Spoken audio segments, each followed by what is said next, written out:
আকাশবাণী খবর পড়ছি নমামি বসুরুদ্র। প্রথমে বিশেষ বিশেষ খবর।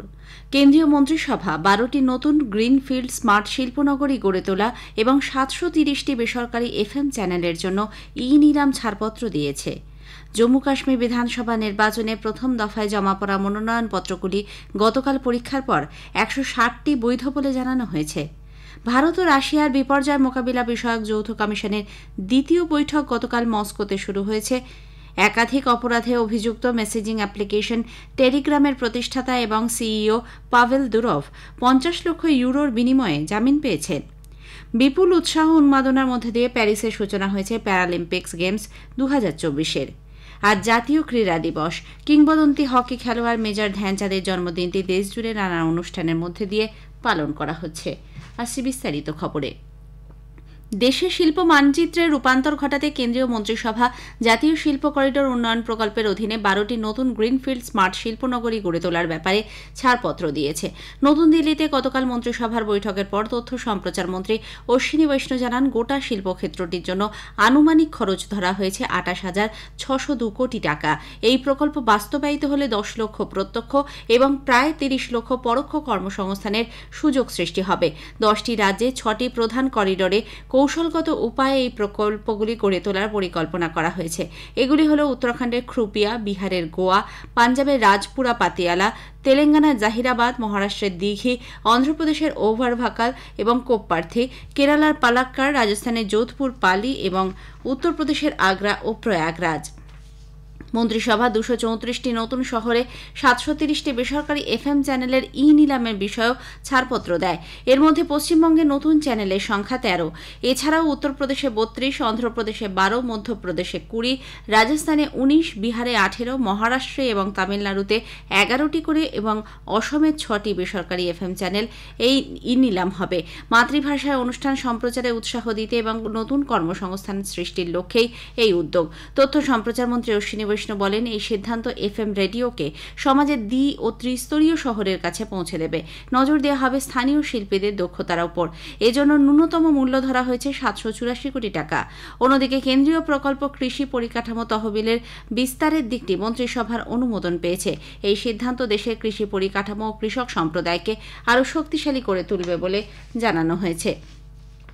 প্রধানমন্ত্রী নরেন্দ্র মোদী গতকাল সক্রিয় প্রশাসন ও নির্দিষ্ট সময়ে প্রকল্পের রূপায়ণ সংক্রান্ত তথ্য প্রযুক্তি ভিত্তিক মাল্টিমোডাল মঞ্চ প্রগতি 44তম বৈঠকে পৌরোহিত্য করেন। তৃতীয়বার নরেন্দ্র মোদী সরকার ক্ষমতায় আসার পর এটি ছিল প্রগতির প্রথম বৈঠক। সড়ক যোগাযোগ সম্পর্কিত দুটি রেল এবং কয়লা, বিদ্যুৎ ও জলসম্পদ সংক্রান্ত একটি করে প্রকল্প নিয়ে বৈঠকে আলোচনা হয়। উত্তরপ্রদেশ, উত্তরাখণ্ড, ঝাড়খণ্ড, মহারাষ্ট্র, রাজস্থান, গুজরাট, ওড়িশা, গোয়া, কর্ণাটক, ছত্তিশগড় এবং দিল্লির এই প্রকল্পগুলি জন্য খরচ হয়েছে 76,500 কোটি টাকারও বেশি। বৈঠকে শ্রী মোদী বলেন, সরকারের প্রত্যেক আধিকারিককে অবশ্যই সংবেদনশীল হতে হবে। প্রকল্প রূপায়ণে বিলম্ব কেবল ব্যয় বৃদ্ধিই করে না, জনসাধারণকে তাঁদের প্রাপ্য সুবিধা থেকেও বঞ্চিত করে। এক পেড় মা কে নাম অভিযান পরিবেশ রক্ষার ক্ষেত্রে গুরুত্বপূর্ণ পদক্ষেপ বলে উল্লেখ করেন প্রধানমন্ত্রী। জম্মু কাশ্মীর বিধানসভা নির্বাচনের প্রথম দফার জন্য জমা পড়া মনোনয়নপত্রগুলি গতকাল পরীক্ষা করে দেখা হয়। প্রথম দফায় অনন্তনাগ, পুলওয়ামা, ডোডা, কিশতওয়ার, সোপিয়ান, কুলগাম এবং রামবান এই 7টি জেলার 24টি আসনে আগামী 18 সেপ্টেম্বর ভোট গ্রহণ। ঝাড়াই বাছাইয়ের পর 160টি মনোনয়ন বৈধ বলে গ্রাহ্য হয়েছে। প্রার্থীপদ প্রত্যাহারের শেষ দিন 30 আগস্ট। উল্লেখ্য, 5,66,000 তরুণ ভোটার সহ 23,27,000-এরও বেশি ভোটদাতা বিধানসভা নির্বাচনের প্রথম পর্যায়ে তাঁদের ভোটাধিকার প্রয়োগ করবেন। এদের মধ্যে 11,51,000 মহিলা এবং 60 জন তৃতীয় লিঙ্গের ভোটদাতা রয়েছেন। এদিকে যত দিন এগোচ্ছে নির্বাচন পর্ব ক্রমশ জমে উঠেছে। চলছে জোরদার প্রচারাভিযান। নির্বাচন কমিশন হরিয়ানা বিজেপির প্রচার অভিযানে শিশুর ব্যবহার করা নিয়ে অবস্থান নিয়েছে। হরিয়ানার মুখ্য নির্বাচনী আধিকারিক রাজ্য বিজেপি সভাপতিকে অবিলম্বে উপযুক্ত ব্যবস্থা গ্রহণের পাশাপাশি কারণ দর্শানোর নোটিশ পাঠিয়েছেন। আজ সন্ধ্যে 6টার মধ্যে বিজেপিকে ওই ভিডিওর ব্যাপারে তাদের বক্তব্য জানাতে বলা হয়েছে। নির্বাচন কমিশনের নির্দেশিকা অনুযায়ী ভোট প্রচারে কোনো রাজনৈতিক দল বা ব্যক্তি শিশুদের ব্যবহার করতে পারবে না। ঝাড়খণ্ডের প্রাক্তন মুখ্যমন্ত্রী চম্পাই সোরেন ঝাড়খণ্ড মুক্তি মোর্চার সমস্ত পদ থেকে এবং হেমন্ত সোরেন সরকারের মন্ত্রী পদে ইস্তফা দিয়েছেন। জেএমএম সভাপতি শিবু সোরেনকে লেখা চিঠিতে তিনি বলেছেন, পার্টির কাজের ধরন এবং নীতি তাঁকে দল ছাড়তে বাধ্য করেছে। হেমন্ত সোরেন সরকারের জলসম্পদ, উচ্চশিক্ষা ও প্রযুক্তি শিক্ষা দপ্তরের মন্ত্রী ছিলেন তিনি। বেআইনি আর্থিক লেনদেনের অভিযোগে হেমন্ত সোরেন ইডির হাতে গ্রেপ্তার হলে ঝাড়খণ্ডের মুখ্যমন্ত্রীর দায়িত্ব নেন চম্পাই সোরেন। ঝাড়খণ্ড হাইকোর্টে হেমন্ত জামিন পাওয়ার পর মুখ্যমন্ত্রীর পদ থেকে সরে দাঁড়ান চম্পাই। ফের এই পদে শপথ নেন হেমন্ত। এরপর থেকেই চম্পাই সোরেনের বিজেপিতে যোগদান করা নিয়ে জল্পনা চলছিল। কলকাতার আরজিকর হাসপাতালের ঘটনায় তিনি হতাশ এবং আতঙ্কিত বলে রাষ্ট্রপতি দ্রৌপদী মুর্মু জানিয়েছেন। 9ই আগস্ট তরুণী চিকিৎসকের ধর্ষণ এবং হত্যার ঘটনাটি প্রকাশ্যে আসার পর তাঁর প্রথম সরকারি বিবৃতিতে রাষ্ট্রপতি বলেছেন, নৃশংস এই ঘটনা গোটা দেশের মানুষকে স্তম্ভিত করে দিয়েছে। যথেষ্ট হয়েছে, আর নয়। সমবেতভাবে এই বার্তা নিয়ে সোচ্চার হতে জনসাধারণের প্রতি আবেদন জানিয়েছেন তিনি। মহিলাদের বিরুদ্ধে অপরাধের ঘটনার সাম্প্রতিক বাড়বাড়ন্ত নিয়ে শ্রীমতী মুর্মু বলেছেন, এর শিকড় খুঁজে বের করতে সততার সঙ্গে আত্মসমীক্ষা করা প্রয়োজন। তাঁর কথায়, ছাত্রছাত্রী, ডাক্তার এবং নাগরিকরা যখন কলকাতায় প্রতিবাদ করছেন, তখন অন্য কোথাও শিকারের অপেক্ষায় রয়েছে অপরাধীরা। এমনকি শিশু কন্যারাও রেহাই পাচ্ছে না। কোনো সভ্য সমাজ কন্যা এবং বোনেদের এ ধরনের নির্যাতনের শিকার হতে দিতে পারে না। এ খবর আপনারা শুনছেন আকাশবাণী থেকে। ভারত এবং রাশিয়ার বিপর্যয় মোকাবিলা বিষয়ক যৌথ কমিশনের দ্বিতীয় বৈঠক গতকাল রাশিয়ার মস্কোতে শুরু হয়েছে। স্বরাষ্ট্র প্রতিমন্ত্রী নিত্যানন্দ রায় ভারতীয় প্রতিনিধি দলের নেতৃত্ব দিচ্ছেন। সফরের প্রথম দিনে শ্রী রায় এবং রাশিয়ার সিভিল ডিফেন্স বিভাগের মন্ত্রী আলেকজান্ডার ভাইয়া চেসলোভিভিচের মধ্যে একটি চুক্তি স্বাক্ষরিত হয়েছে। দুই দেশই 2025-26 বিপর্যয় মোকাবিলার সুঅভ্যাস এবং অভিজ্ঞতা পরস্পরের সঙ্গে ভাগ করে নেবার ব্যাপারে সহমত হয়েছে। ভারত ইসরায়েল বিদেশ দপ্তরের সপ্তদশ আলোচনা নতুন দিল্লিতে অনুষ্ঠিত হয়েছে। ভারতের হয়ে নেতৃত্ব দেন বিদেশ সচিব বিক্রম মিশ্রি।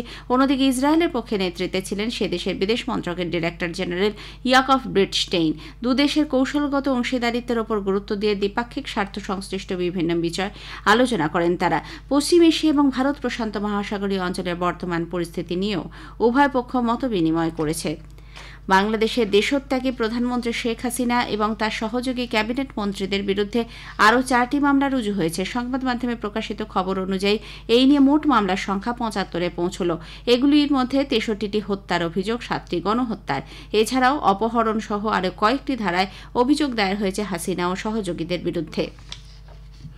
একাধিক অপরাধে যুক্ত মেসেজিং অ্যাপ্লিকেশন টেলিগ্রামের প্রতিষ্ঠাতা এবং মুখ্য কার্যনির্বাহী আধিকারিক পাভেল দুরভ 50 লক্ষ ইউরোর বিনিময়ে জামিন পেয়েছেন। তবে তাকে সপ্তাহে 2 দিন পুলিশের কাছে হাজিরা দিতে হবে। প্যারিসের পাবলিক প্রসিকিউটর লরে বেচিও জানান, 6টি অভিযোগের প্রেক্ষিতে পাভেলের বিরুদ্ধে তদন্ত চলছে। এই সময় তার ফ্রান্সের বাইরে যাওয়ার ওপর নিষেধাজ্ঞা জারি করা হয়েছে। সাইবার বুলিং, শিশুদের ওপর যৌন নিপীড়নের কন্টেন্ট শেয়ার, সন্ত্রাসবাদকে প্রশ্রয় সহ একাধিক ফৌজদারি অপরাধের অভিযোগে পাভেলকে গত শনিবার বিমানবন্দরের বাইরে থেকে পুলিশ গ্রেপ্তার করে।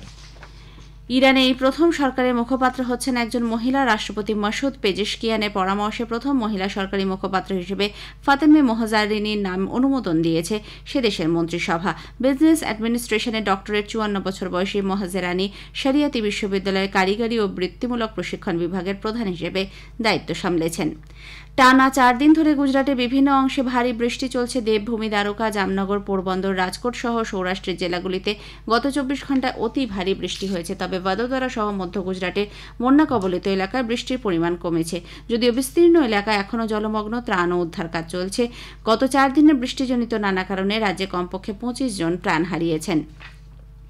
বিপুল উৎসাহ উন্মাদনার সঙ্গে প্যারিসে প্যারালিম্পিক্স গেমস 2024-এর সূচনা হয়েছে।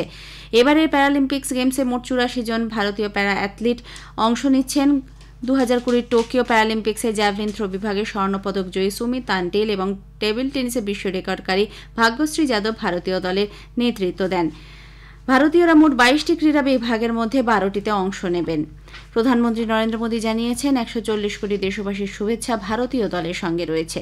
কিংবদন্তি হকি খেলোয়াড় মেজর ধ্যানচাঁদের জন্মদিনটি আজ জাতীয় ক্রীড়া দিবস হিসেবে পালিত হচ্ছে। এই উপলক্ষে দেশজুড়ে নানা অনুষ্ঠানের আয়োজন করা হয়েছে।